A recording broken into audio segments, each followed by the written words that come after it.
Hey guys, it is Sophia, the Shadow Hunter, and today I am doing my October 2019 wrap up.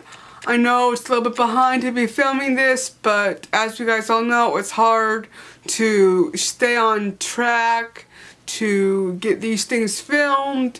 And another thing about it is it takes time, at least for me. Let me know in the comments down below. When I finish a book, a lot of times I get most of my inspiration when I'm reading it, and I feel like once I finish it and I flip the last page and I shut the thing and I put it down, I feel like I already lose so much. Like the idea, once I finish it, my mind's not in it anymore, and I feel like sometimes it takes days or sometimes, maybe longer, or if you weren't into it, it's hard to really put together what you want to say about a book, and that makes reviews really hard, especially wrap-ups. So let me know in the comments down below what you guys think about it, and let me know what you guys read in the comments down below. I'll post the video, so let's get started. So, the last book I read for the month of October is Disposition Lane by Jennifer Ryan. I really enjoyed this book. If you guys want, I posted a video about it, so you guys can go check it out on my channel. That is the review of Disposition Lane by Jennifer Ryan. I really enjoyed this book. It has everything I want in a book. It was mystery, it was historical, there was family in it, it was interesting, it was in a place I've never been before, and it was in London, and it was just very interesting. This is about a woman who gets divorced from her husband, and then her daughter goes missing, and so she has to go find out what happened to her daughter, and she gets wrapped up in her daughter's life of secrets and war and being a spy. And it's very interesting. A lot of family dynamics come out, family stories, family history, family secrets, but it's very interesting, and I highly recommend this book.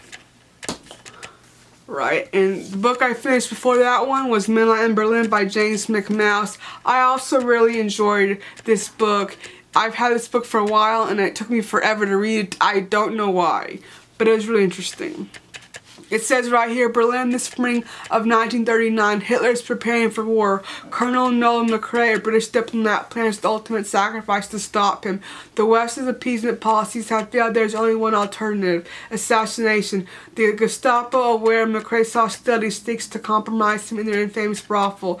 There, McCrae meets and falls in love with Sarah, a Jewish woman blackmailed into becoming a Nazi courtesan. McCrae finds himself trapped between the blind policies of his government and the dark world of betrayal and deception in Berlin. As he seeks to save the woman he loves from the brutality of the Gestapo, he defiles his government and plans direct action to avert what he knows will be a global war.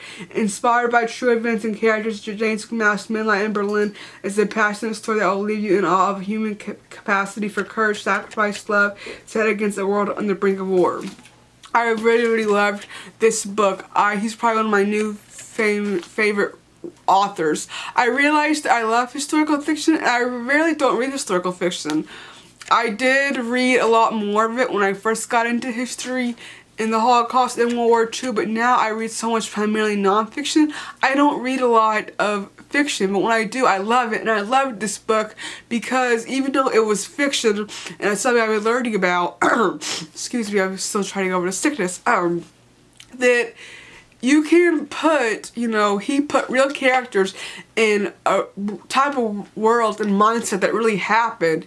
And most of the characters were all fictional except for a few ones. And that still makes it historical, which I knew that.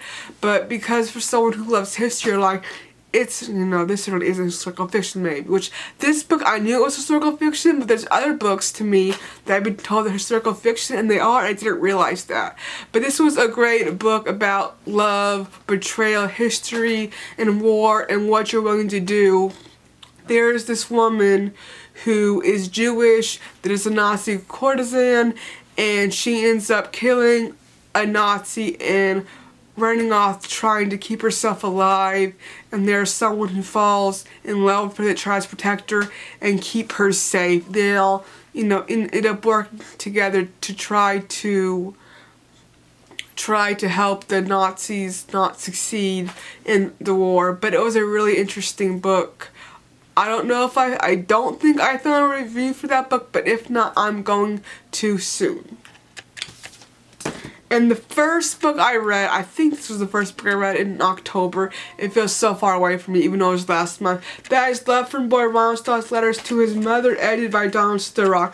I really enjoyed this book a lot. I thought I was going to like it better. These were letters that Ronald Dahl wrote as a young boy and a young adult, an adult to his mother, and about his life. And I really loved everything about it, the historicalness of it, him being in the war, him going to boarding school, and how that helped him come up with his stories for like Matilda.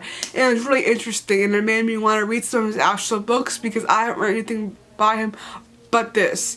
And it was very interesting, intriguing, and sad, but a touching story. If you guys haven't read this book, I encourage you to read it. And if you have, leave your comments down below. So I also read The Secret of the Notebook by Eve Haas, a New York Times bestseller, a woman's quest to uncover her royal family's secret. I love this book. I gave this a 5 out of 5 stars. This again was a book that I was not sure if I was going. I was a little bit confused by it because I thought it was going to be like a Holocaust book.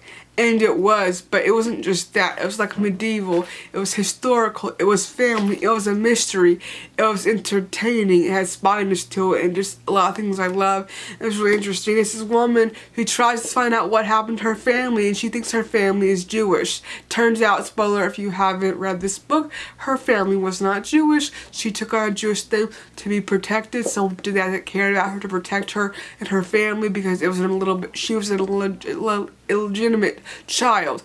And it was just an amazing story about love and triumph and history and war.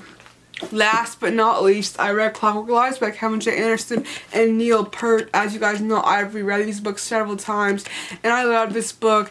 And I was so, when I got back into rereading those, I realized how much I loved this world, and I missed it. I love steampunk. I love the rushes and stuff.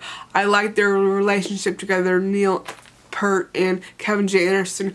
Their styles are so well together, with him being a Rush fan and Neil being a Kevin J. Anderson fan of his writing. They just melds together so beautifully.